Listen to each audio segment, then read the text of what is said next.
Hey, happy Sunday. Thanks for joining me today on my daily housing crash update. Well, the question tonight or this afternoon is, has the recent rise in interest rates killed real estate investors? Has that recent large spike that we've seen, since really 2022, uh, we started seeing rates increase all the way up. They actually started at 2.65% back in January of 2021. And then as we saw the Fed increase rates, we hit a cycle high of 7.79%.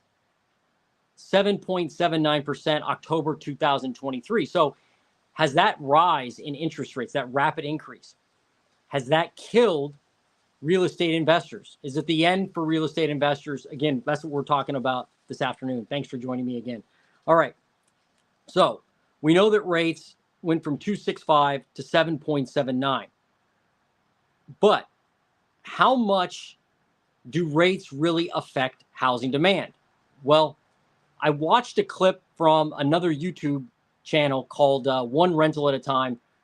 And the guy on there, Mike Zuber, does a fantastic job. If you ever watched him and followed along with what he has to say, he does a great job breaking down the housing market and also giving you tools on how to, overcome a lot of obstacles and things you can use as a homeowner or a primary buyer, not just a investor. So I'd encourage you to check out his channel. Again, links below in my description. But he had a video that basically went over the fact that rates really do matter. They matter more than you really may think. So we know back when rates were 2.65%, demand was off the hook. Like as a realtor, as an investor, I can tell you, first off, investing was near impossible at that time because everybody was paying any price they wanted or that the seller was asking for property. And you all remember that, right? Just complete insanity. As a realtor, it was also crazy. So demand was nuts. Then when rates hit 7.79%, by the time they did this time last year, I can tell you demand has been crushed. So prices, while they have gone up, they've started to soften from a price increase standpoint, but prices haven't crashed nationally. We know that, home prices. But what has happened? Demand has fallen off a cliff and inventory has actually remained relatively tight. Now, it is increasing naturally because it hit a really, it hit almost an all-time low at one point over the past year or so. But the high rates have not destroyed necessarily prices or value yet. They've just destroyed transactions. So all that babble, all that ranting to explain that when rates recently, just last month in September, I guess 2 months ago in September, they hit 6.08%. Guess what happened to pending sales? Pending sales, according to the National Association of Realtors, went up 7.2% from the people that were taking advantage of the 6.08% rates. Again, like Mike Zuber said, or says, rates matter. They matter a lot. And so you saw a rise in pending sales when rates dropped from the 7.79 down to 6.08. People were like, holy cow, I got to run out and buy a house. I got to put an application in. So pending sales, the signed contracts, that went up a lot. Now that rates are back up to 6.72%, what do you think is going to happen to pending sales? Probably go back down, right? So there is a point at which people will buy and sell, and we all know that. It's, I guess, you could refer to it as the magic mortgage rate. Like, what's that rate that will get you off the sidelines to buy a house? What is that rate? Well, it's maybe different for everybody, but it's probably in that low 6% range. Seems like it's maybe unlocking demand. I say all this because if you're thinking that, man, investors, people who buy property and rent it out, maybe even flippers, if they're dying, that they have to be dying because of these high rates. But in reality, this may be the best time as an investor or even a savvy buyer to find a deal. This may be the best time. And this isn't cheerleading. This is just how the market is. And so high rates, who do they hurt the most? They hurt first-time home buyers. They definitely hurt first-time home buyers because it makes it much more difficult to buy a house because you're still competing with people, but you know, you need many times you need a move-in ready property, something that doesn't need a ton of repairs. And, you know, you also are unfamiliar with the home buying process. So the higher rates definitely hurt first-time buyers. Obviously, these higher rates have kept lower priced properties off the market, and that doesn't help first-time buyers. So it's even more difficult for first-time home buyers now more than ever. The move-up buyer, the person who buys a house and says, you know, I'm going to live here for 10 years. And then after 10 years, they're like, I'm going to now move up. Well, if they want to move up and they were at a 2.65% rate back in 2021, and now they have to pay over 7%, are they going to move? Probably not. They're probably not going to move. And so their house doesn't hit the market. So not only does that house not hit the market for the first-time home buyer, now the move-up buyer is like, I'm not going to buy that bigger house because prices are still high. Rates are high. So it's like, double whammy. I'll just stay put. Maybe finish like the basement or something, right? Turn into a rec room. But they're not putting their house on the market at near as much as they were back when rates were lower and it was easy to move up. That switching cost was a lot lower. So the other people that are on my list, institutional buyers, have they been crushed? Institutional investors. Some would argue they have, because they can't do what you and I can do. They can't do that. They can't do, and I'll explain more in a minute, but they're not the same type of buyer that a savvy home buyer would be, or even a small investor. They have to appease sometimes even shareholders. They're big, but they're not very nimble and they're not very precise, I'll say. They're more of like, hey, spread a bunch of stuff out, see what sticks. So I would not think really that right now, with rates being the way they are, borrowing costs where they are, that a typical institutional investor is really wanting to load back into the market.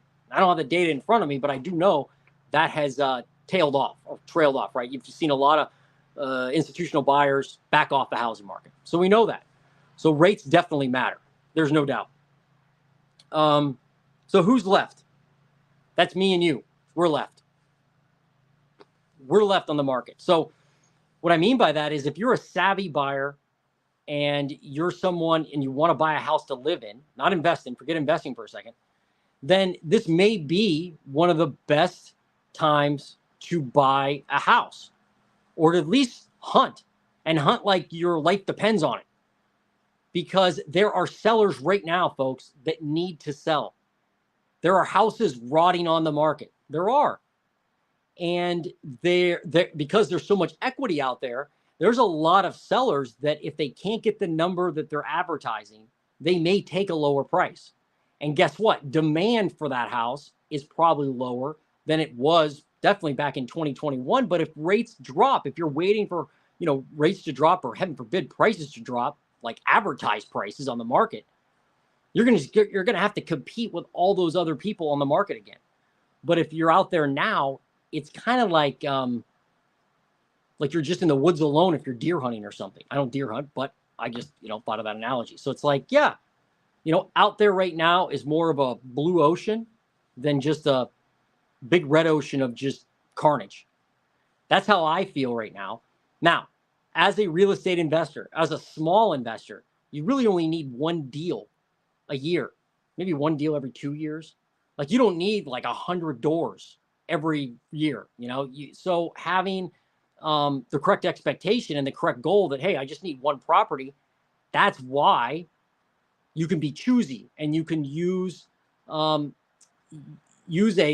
criteria of property you want to purchase, then go out and find that property and make offers, because there are sellers that need to sell, not necessarily want to sell, they need to sell. And those people will discount their prices. Not only that, there's a lot of sellers now, because of the equity, can do things like creative financing. They can allow you to, or they can carry some of the debt. And oftentimes you can negotiate a debt rate that's a lot less than what people are paying on the market for mortgages, right? A lot less than 6%, a lot less than 7%. So my point of all this is this is a great time to go out and look, especially in the winter. Like, if I was looking for a primary residence right now, or if I thought I was like, I have visions of buying one next spring for my family or next summer, I would start looking right now and start making disrespectful offers, make offers that, man, you would never even think about writing in 2021. Now write them and send them in. And if you need a realtor, hook up with the realtor, have them explain what you're going to do, and have them send the offers in, whatever. But as an investor or a owner-occupant who's savvy and doesn't want to follow the crowd, there are big, big opportunities out there right now. There just are. I know of several deals right now that don't fit my buy box. It's not something I want. But they're sellers that need to sell. And they would take a price probably a lot lower than what you see advertised on the MLS or Zillow. They just would. So because of that, it's just an opportunity for you to get out there, find an investment property, and or find a home to live in at a price that would make your friends, family wonder, how in the heck did you find that deal? Like, how did you get that? Like, that price is great. Because I have heard a lot of people talk about, man, the interest rates, Jason, aren't the problem. It's the prices. Rates don't matter. If the rates come down, who cares? It's all about the price. All about the price. All about the price. Well, go out and get the price. If rates don't matter to you, if you're like, I'm fine paying 6.7%, okay, just go out and find the deal with a house that gets you a price you want. I mean, I don't know. I like hunting when there's not a lot of competition versus when it's just carnage and you have to pick through the scraps. That's not fun. I mean, I don't think anybody had fun buying a house in 2021 necessarily, unless you sold a house and made a ton of cash, and I guess you just paid cash and just got your dream house and money didn't matter. But for most buyers who are, normal, it was stressful to buy a house. Now you can take your time, look at the house 2, 3, 4 times, send in an offer. No thanks. Go away, Jason. Wait. Call in 3 months. You saw that house? Want to sell it yet? No? Okay. Call someone else. That's just how you do it, guys. All right. Got a couple comments. Let's see. Coors Light. What's up, Coors Light? 2.65 versus 7%. Which is better? Yeah. Right. Well, 2.65 is better if I'm refinancing. Again, I think right now 7% is better for hunting, but that's me. That's me. Do you think pre-COVID is true value? Sorry. Do I think it's true value? Like the hardware store?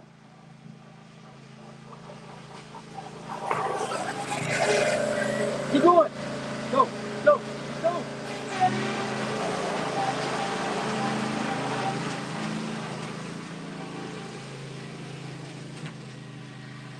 Well, that's what happens when you do a live. You get your kid on a mower driving past you, forgetting you're on video. Anyway, house price. Okay, so yeah, I think maybe what I do think is that it was just a factor of demand. I really do. I think, Luke, that the price increase we've seen is the factor of demand. I'm not saying that demand is rational. I'm not saying that demand's rational. I'm saying it's just a factor of demand. So I think, in a way, that was the price then, and now we have a different price. And I don't think that increase was artificial. I'm just saying that I think it was real. It's just that it was, but it may not have been rational. Meaning, like, did people need to buy a second house in Boise, Idaho, and pay $700,000 for it? I don't know. Maybe they did. Maybe they didn't. And if they didn't need to, maybe that's more like irrational, like wouldn't happen in a normal market. But it did happen. So it's there. Anyway, I hope that answered your question. So no, I guess I don't think that's the true value back in the day, because we're not seeing that value anymore. That value's long gone. So is this interest rate, by the way. That interest rate's long gone too, 2.65. So anyway, I hope this made sense. I would encourage you to check out One Rental at a Time. His channel, Mike Zuber, because he's got He explains it a lot better than I do. But man, just thinking about how mortgage rates affect pending sales was eye-opening for me, because I was like, now that makes sense. It makes sense now, because you can just see the pullback when rates get higher, and then when rates, go down, you can see people enter the market again. Oh, I got another one. Venka, what's up, Venka? With existing interest rates, no cash flow. Well, so great point. Great point. Yeah, what Venka's saying, I keep putting my finger in this lens, I'm sorry. What Venka's saying is that, the rates are crushing cash flow when you do an analysis. And that's true, but because of that, it gives me leverage a lot of times to go back to the owner or the seller and say, hey, this isn't going to work. So you're either going to have to carry the debt at this rate, give me this payment, or you're going to have to drop your price a lot in order to make it work. And if they say no, then you just move on. I guess and I don't know what kind of asset you invest in, Venka, but what I'm seeing is that it's not that I'm finding necessarily more deals, like I'm finding, like I'm buying a deal a week or something, but I'm just finding a lot of sellers that are willing to negotiate versus 2021, and I don't have anybody beating down their door. I guess that's my point, Venka. But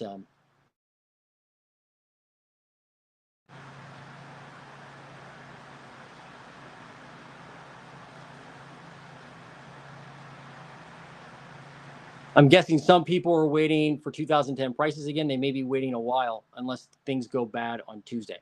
Oh, yeah. So, they could be waiting a while. It's, heck, prices could crash. I'm not saying they can't. It's not impossible to see a crash. But with nobody buying and selling properties right now, it's not crashing. So I guess more of the story is always be hunting, always be out there looking for a deal. And right now, to me, is a lot easier and a lot less interference than there was back in 2021. The other thing is, I think right now, like the studies say 85% of people think it's a bad time to buy real estate. To me, that's when you go out and find it, because a lot of people aren't going to be in your way. And so instead of getting 5 bids, they only get 2 or maybe 1 or maybe none. So I kind of look at it like, hey, everybody's going that way. I'm going to go this way over this way and kind of see what's over here in this area. So I could be nuts, but that's how I operate. All right, listen, have a great evening. Thanks for joining me today. Great interaction. And I will see you tomorrow on the next housing crash update. I'm out.